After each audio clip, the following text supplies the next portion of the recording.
Winter का season शुरू हो चुका है, ठंडी बढ़ रही है।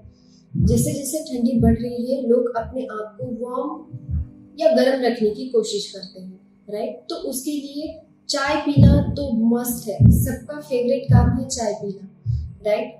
तो बहुत सारे लोग चाय तो पीते हैं, लेकिन चाय से रिलेटेड फिर प्रॉब्लम जो होने लगती है वो लेके डॉक्टर के पास आते हैं। चाय तो पीते हैं, तब तक के लिए गर्मी भी कम हो जाती है, लेकिन दूसरे जो प्रॉब्लम शुरू होने लगते हैं जैसे इंडाइजेशन या फिर एसिडिटी बढ़ना, उल्टियाँ होना, नौशिया होना, जी मचलाना, ये सब प्रॉब्लम होने लगती है। सबका एक कॉमन सवाल होता है कि मैम चाय पीना तो जरूरी है, चाय की आदत तो नहीं छूटती है, तो क्या करें। तो आपको चाय की आदत नहीं बदलनी है, आपको बदलनी है चाय। तो ये है हमारी डीएक्सएन मसाला टी।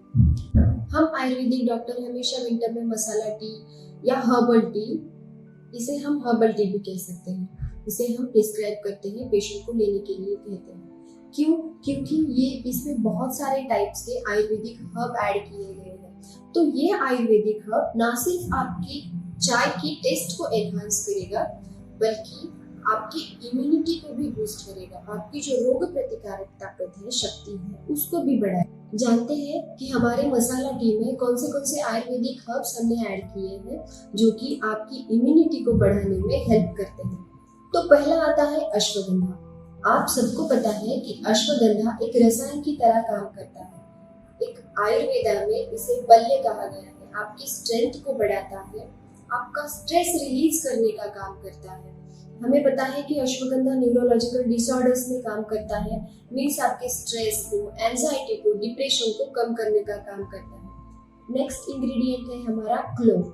क्लोव मीन्स लौंग, जो हम सबको पता है कॉमन हर्ब है, घर में भी मिलता है, लेकिन आपको इसके आयुर्वेदिक या थेरेपेटिक जो भी प्रॉपर्टीज है इसके बारे में ज्यादा पता नहीं होता है। कि विंटर सीजन में हमारी भूख बढ़ती है, राइट, हमें बहुत ज्यादा भूख लगती है, बट हमारी एक्टिविटीज कम होती है, हम ज्यादा एक्सरसाइज, बहुत सारे लोग तो ठंड की वजह से बिल्कुल भी एक्सरसाइज वगैरह नहीं करते हैं, तो हमारी मूवमेंट एक्टिविटीज कम होती है और हम खाना ज्यादा खाते हैं। इसकी वजह से क्या होता है, मेटाबॉलिज्म हमारा स्लो डाउन होता है। लौंग दीपन पाचक का काम करती है, मींस एपेटाइजर एंड डाइजेस्टिव का काम करती है। क्लोव क्या करती है, आपके मेटाबॉलिज्म को बूस्ट करने का काम करती है, एंड जो भी आप खाना खाते हो उसको डाइजेस्ट करने का भी काम करती है। नेक्स्ट हमारा इंग्रेडिएंट है सिनेमन।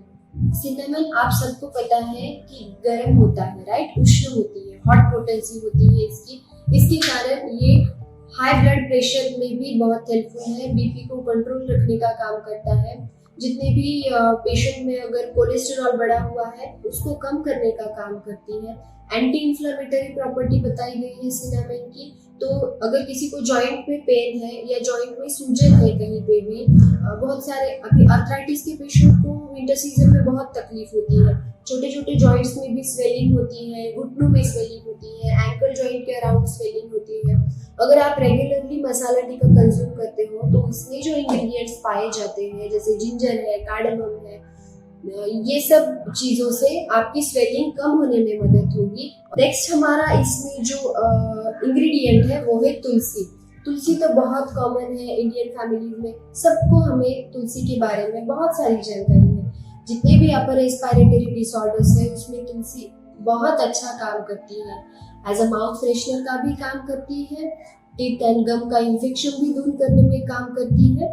यष्टि मधु, जितने भी लोगों को गले में खराश है या बोलने में तकलीफ होती है तो यष्टि मधु जो है, मुलेठी जो है, तो ये आपको सूदिंग एंड कूलेंट इफेक्ट देने का काम करती है, आपके गले की सूजन कम करती है। नेक्स्ट हमारा इंग्रेडिएंट है इसमें जिंजर, जो कि बहुत ही इम्पोर्टेंट इंग्रेडिएंट है। इसमें जिंजरल एंड शगल नाम के कंपाउंड पाए जाते हैं जो कि इससे एंटी इंफ्लेमेटरी प्रॉपर्टी देने का काम करते हैं। तो मीन्स आपके थ्रोट में कहीं पे इन्फेक्शन हो, लंग्स में इन्फेक्शन हो, चेस्ट में कंजेशन हो या स्वेलिंग हो, कहीं पे भी नेजल इन्फ्लेमेशन हो, तो उसमें काम करने का काम करती है। वो इन्फ्लेमेशन कम करने का काम जिंजर करती है। और जिंजर में थर्मोजेनिक एजेंट पाए गए हैं, तो ये आपका मेटाबॉलिज्म इंप्रूव करने का काम करते हैं। अब कार्डेमम। कार्डेमम तो हम सबको पता है, हमारे घर में इसका यूज भी होता है। हम कार्डेमम को एज अ माउथ फ्रेशनर भी यूज करते हैं। और वैसे ही टीथ का इन्फेक्शन हो या गम का इन्फेक्शन हो, ब्लीडिंग हो कहीं पे, तो इसमें भी कार्डेमम बहुत हेल्पफुल बताया गया है। अगर थ्रोट का इन्फेक्शन हो तो थ्रोट के इन्फेक्शन को कम करने का काम भी कार्डेमम करता है। तो आप सबको पता है कि आसामी टी कितना फेमस है, राइट? तो आसामी टी के साथ अगर इतने सारे इंग्रेडिएंट्स आयुर्वेदिक हर्ब्स आपको मिल रहे हो तो आपकी इम्यूनिटी तो बूस्ट होने ही वाली है, right? Precaution is better than cure. अगर आपको पता है कि सर्दी में आपको बहुत ज्यादा तकलीफ होने वाली है या तकलीफ होती ही है, मोस्ट ऑफ लोगों को होती है, तो अगर आप पहले से ही आप इसका प्रिकॉशन करोगे तो आपके पास ये सारी तकलीफें आएगी ही नहीं, राइट? ऐसा नहीं है कि आपको सिर्फ विंटर में ही ये टी लेनी है, आप 12 महीने ये टी ले सकते हो। ये आपको उतना ही फायदा देगी, और भी ऋतुओं में और भी सीजन्स में इतना ही आपको इफेक्ट देगी। विंटर क्यों कहा मैंने? क्योंकि अभी विंटर में, ठंडी के मौसम में ज्यादा चैलेंजिंग सीजन होता है और जल्दी से हमें इन्फेक्शन कैच होता है। इसीलिए मैंने स्पेशली विंटर में आपको रेगुलरली कंज्यूम करने के लिए कहा है मसाला टी। So winter